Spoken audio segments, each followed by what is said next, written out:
Friends, welcome to our channel. Friends, మనకి government of India ministry of finance department of revenue శాఖ కింద పనిచేస్తున్నటువంటి income tax డిపార్ట్మెంట్లో ఖాళీగా ఉన్నటువంటి పర్మనెంట్ ప్రభుత్వ ఉద్యోగాలకి సంబంధించి అఫీషియల్గా ఈరోజు మనకి నోటిఫికేషన్ రిలీజ్ అయింది. ఈ జాబ్స్కి సంబంధించి ఇక్కడ మనకి హవాల్దార్ అలాగే ట్యాక్స్ అసిస్టెంట్కి సంబంధించినటువంటి జాబ్స్ని అయితే రిక్రూట్మెంట్ చేస్తున్నారు. ఈ యొక్క జాబ్స్కి చాలా తక్కువ కాంపిటీషన్ అయితే ఉంటుంది. అండ్ ఇంకా ఈ యొక్క నోటిఫికేషన్ ఎవరికి కూడా తెలియదు. ఈరోజు మనకి అఫీషియల్గా అయితే రిలీజ్ కావడం అయితే జరిగింది. ఎలాంటి ఎగ్జామినేషన్ లేకుండానే మీకు డైరెక్ట్గా సెలెక్షన్ చేసి ఈ యొక్క వేకెన్సీస్కి అయితే ఎంపిక చేస్తున్నారు. ఎటువంటి అప్లికేషన్ ఫీజు కూడా లేదు. Andhra Pradesh, Telangana male and female candidates అందరికీ కూడా అవకాశం అనేది ఉంది. ఈ వీడియోలో మీకు ఈ జాబ్స్కి సంబంధించి ఫుల్ డీటెయిల్స్ అండ్ అలాగే ఎలా అప్లై చేయాలి, సెలక్షన్ ప్రాసెస్ ఏంటి, ఏమేమి పోస్టులు ఉన్నాయి, అన్ని డీటెయిల్స్ని క్లియర్గా ఎక్స్ప్లెయిన్ చేస్తాను.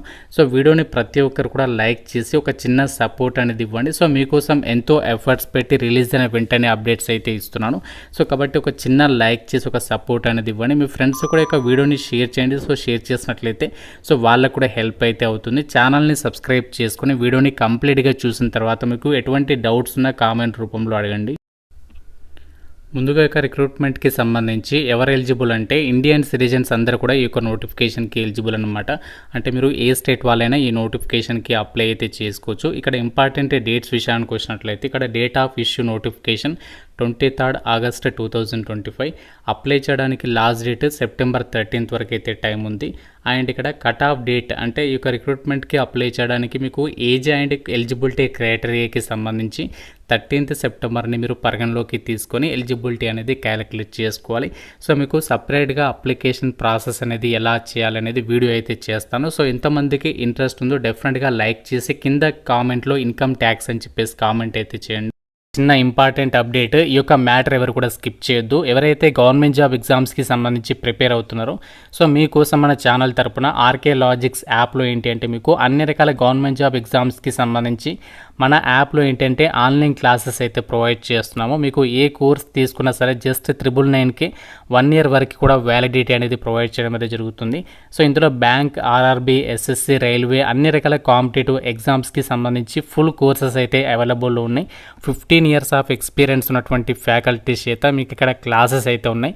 ఫ్రీ డెమో వీడియోస్ కూడా ఉన్నాయి యాప్లో. నచ్చితేనే ఫుల్ కోర్స్ అయితే తీసుకోండి. ఒకసారి డౌన్లోడ్ చేసుకొని ఒకసారి కంటెంట్ అనేది చెక్ చేయండి. యాప్ లింక్ మీకు డిస్క్రిప్షన్లో కామెంట్ సెక్షన్లో ఇచ్చాను. ప్రతి ఒక్కరు డౌన్లోడ్ చేసుకోండి. ఇన్కమ్ ట్యాక్స్ డిపార్ట్మెంట్ రిక్రూట్మెంట్కి సంబంధించి ఎలిజిబిలిటీ కండిషన్స్లోనే ఫస్ట్ పాయింట్ వాళ్ళే క్లియర్గా ఇచ్చారు. మీరు ఇండియన్ సిటిజన్ అయితే సరిపోతుంది, ఎవరైనా సరే అప్లై అయితే చేసుకోవచ్చు. ఏజ్ లిమిట్ విషయానికి వచ్చినట్లయితే September 13, 2025 నాటికి సో మీకు మినిమం 18 years ఆఫ్ ఏజ్ ఉండాలి. మ్యాక్సిమం ఏజ్ ఏమో జనరల్ ఓసీ వాళ్ళైతే 27 years వరకు, ఓబీసీ వాళ్ళైతే 30 years, ఎస్సీ ఎస్టీ వాళ్ళైతే 32 years వరకు కూడా అప్లికేషన్స్ పెట్టుకోవడానికి ఛాన్స్ ఉంటుంది అని చెప్పేసి ఇక్కడ నోటిఫికేషన్లో సో వాళ్ళే క్లియర్గా ఇచ్చారు. నోటిఫికేషన్ ద్వారా ట్యాక్స్ అసిస్టెంట్, హవాల్దార్కి సంబంధించినటువంటి జాబ్స్ని అయితే భర్తీ చేస్తున్నారు. ఇక్కడ ట్యాక్స్ అసిస్టెంట్ ఉద్యోగాలకి ఉండాల్సినటువంటి క్వాలిఫికేషన్ వచ్చేసి మీరు ఎటువంటి డిగ్రీ అయినా చదివి ఉండాలి. అంటే మీరు ఏ డిగ్రీ పాస్ అయినా కూడా అప్లై అయితే చేసుకోవచ్చు. దాంతోపాటు మీకు కంప్యూటర్ అప్లికేషన్స్ని యూజ్ చేసే బేసిక్ నాలెడ్జ్ ఉండాలి. దాంతోపాటు మీకు should possess a data entry speed of not less than 8000 depressions per hour అని చెప్పేసి ఇచ్చారు. కాబట్టి మీకు టైపింగ్కి సంబంధించి డేటా ఎంట్రీ వర్క్కి సంబంధించి స్కిల్స్ అయితే ఉండాలి. హవాల్దార్ పోస్టులను కూడా ఈ నోటిఫికేషన్ ద్వారా భర్తీ చేస్తున్నారు. ఇక్కడ హవాల్దార్ పోస్టులకి వచ్చేసి ఏంటి అంటే మెట్రికులేషన్ ఆర్ ఈక్వివాలెంట్ అని చెప్పేసి ఇచ్చారు. కాబట్టి జస్ట్ మీరు 10th క్లాస్ అనేది అర్హతగా ఉండాలి. 10th క్లాస్ అనేది పాస్ అయితే సరిపోతుంది. హయ్యర్ క్వాలిఫికేషన్స్ ఉన్న ఎలిజిబులే. అండ్ ఇక్కడ హవాల్దార్ పోస్టులకి మాత్రమే అబ్బాయిలకు వచ్చేసి ఫిజికల్ స్టాండర్డ్స్ అయితే అడిగారు. హైట్ 157.5 centimeters ఉండాలి. ఒకవేళ ఎస్టీ వాళ్ళైతే 5 centimeters రిలాక్సేషన్ అనేది ఉంటుంది. చెస్ట్ వచ్చేసి 81 centimeters ఉండాలి. ఎక్స్పాండ్ అయితే ఎక్స్పాండ్ కాకుండా ఎక్స్పాన్షన్ అయితే 5 centimeters అవ్వాలి. మీకు ఫిజికల్ టెస్ట్ కూడా కండక్ట్ చేస్తారు హవాల్దార్ పోస్టులకి అప్లై చేస్తే. వాకింగ్ వచ్చేసి 1600 meter రేస్ ఉంటుంది. అబ్బాయిలకి 15 minutesలో కంప్లీట్ చేయాలి. అలాగే అమ్మాయిలకు వచ్చేసి ఫిజికల్ స్టాండర్డ్స్లో భాగంగా హైట్ 152 centimeters ఉండాలి. వెయిట్ 48 kgs ఉండాలి. అండ్ మీకు ఎస్టీ వాళ్ళైతే 2.5 centimeters అండ్ వెయిట్ విషయంలో 2 kgs రిలాక్సేషన్ అనేది ఉంటుంది. ఫిజికల్ టెస్ట్ కూడా పెడతారు. ఫిజికల్ టెస్ట్ 1 kilometer ఉంటుంది. 20 minutesలో కంప్లీట్ చేయాలి. ఈ విధంగా ఇక్కడ పోస్టులకి సంబంధించి డీటెయిల్స్ ఇచ్చారు. నోటిఫికేషన్ ద్వారా భర్తీ చేసినటువంటి యొక్క ట్యాక్స్ అసిస్టెంట్ హవాల్దార్ పోస్టులకి సంబంధించి వేకెన్సీస్ డీటెయిల్స్ కనుక చూసినట్లయితే ట్యాక్స్ అసిస్టెంట్కి సంబంధించి జనరల్ కేటగిరీలో వేకెన్సీ అనేది ఉంది. హవాల్దార్కి సంబంధించి ఇక్కడ జనరల్ కేటగిరీ అండ్ ఓబీసీ కేటగిరీలో వేకెన్సీస్ అనేవి కేటాయించారు. ఇక్కడ ట్యాక్స్ అసిస్టెంట్ 1 హవాల్దార్కి సంబంధించి 10 వేకెన్సీస్ని అయితే రిక్రూట్మెంట్ చేస్తున్నారు. సాలరీస్ వచ్చేసి హవాల్దార్ పోస్టులకి లెవెల్ 1 ప్రకారం అన్ని అలవెన్సెస్ కలుపుకుంటే దాదాపుగా ప్రజెంట్ ఉన్నటువంటి అప్డేటెడ్ పే స్కేల్ ప్రకారం 45,000 వరకు మీరు సాలరీ తీసుకోవచ్చు. ట్యాక్స్ అసిస్టెంట్కి అయితే లెవెల్ 4 ప్రకారం 25,500 బేసిక్ పే నుంచి స్టార్ట్ అయ్యి అన్ని అలవెన్సెస్ కలుపుకుంటే దాదాపుగా మీకు 55,000కి పైగానే మీరు సాలరీ అనేది పొందొచ్చు అనమాట. ఇవన్నీ కూడా మనకి పర్మనెంట్ సెంట్రల్ గవర్నమెంట్ ఉద్యోగాలు, మీకు ఎటువంటి కాంట్రాక్ట్ జాబ్స్ అయితే కాదు, అన్నీ కూడా పర్మనెంట్ జాబ్స్ కాబట్టి మీకు గనక అర్హత ఉంటే మాత్రం మిస్ చేసుకోకండి. నోటిఫికేషన్ ఎక్కడి నుంచి వచ్చిందంటే, ఏ ఆఫీస్ నుంచి వచ్చిందంటే government of India office of the principal commissioner central GST commissionerate Guwahati నుంచి అయితే రావడం జరిగింది. మనకి ఎక్కడి నుంచి వచ్చినా కూడా ఇది మనకి సెంట్రల్ గవర్నమెంట్ డిపార్ట్మెంట్ ఆధ్వర్యంలో పనిచేస్తుంది కాబట్టి ఇండియన్ సిటిజన్స్ అందరికీ కూడా అప్లై చేసుకోవడానికి ఈక్వల్ ఆపర్చునిటీ అనేది ఉంది. అందరికీ కూడా సమాన అవకాశాలు అయితే ఉంటాయి. అయితే ప్రజెంట్ ఇక్కడ అప్లికేషన్స్ వచ్చేసి స్పోర్ట్స్ కోటా కింద అప్లికేషన్స్ని అయితే తీసుకుంటున్నారు కాబట్టి మీకు స్పోర్ట్స్ కోటాకి సంబంధించి స్పోర్ట్స్ ఎలిజిబిలిటీ అనేది ఉండాలి.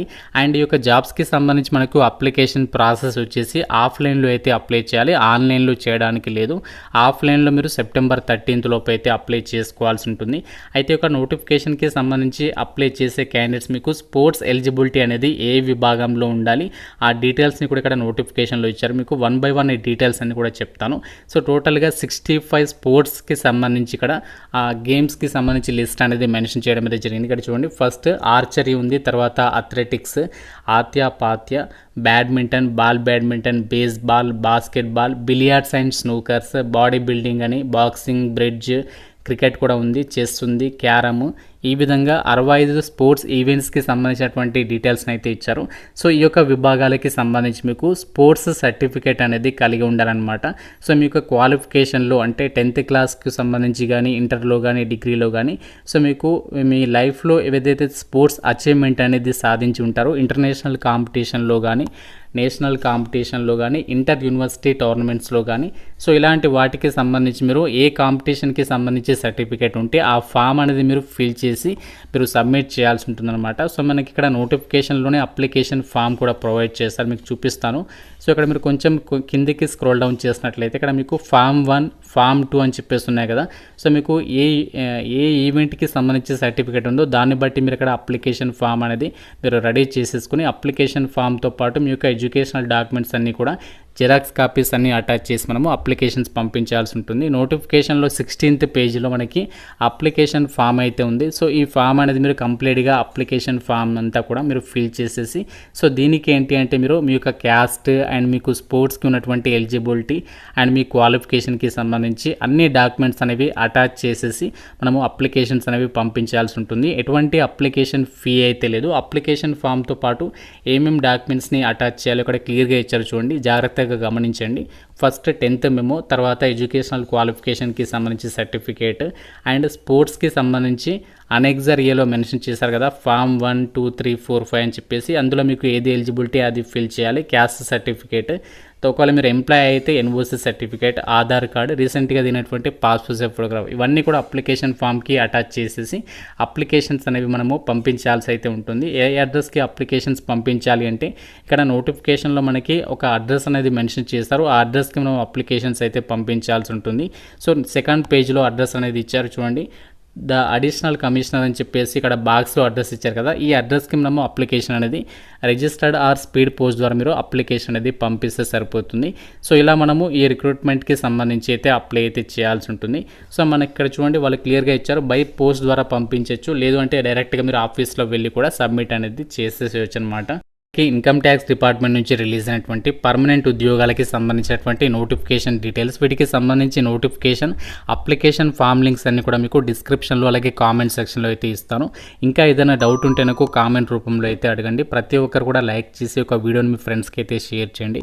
ఛానల్ని సబ్స్క్రైబ్ చేసుకోండి. Thank you so much guys.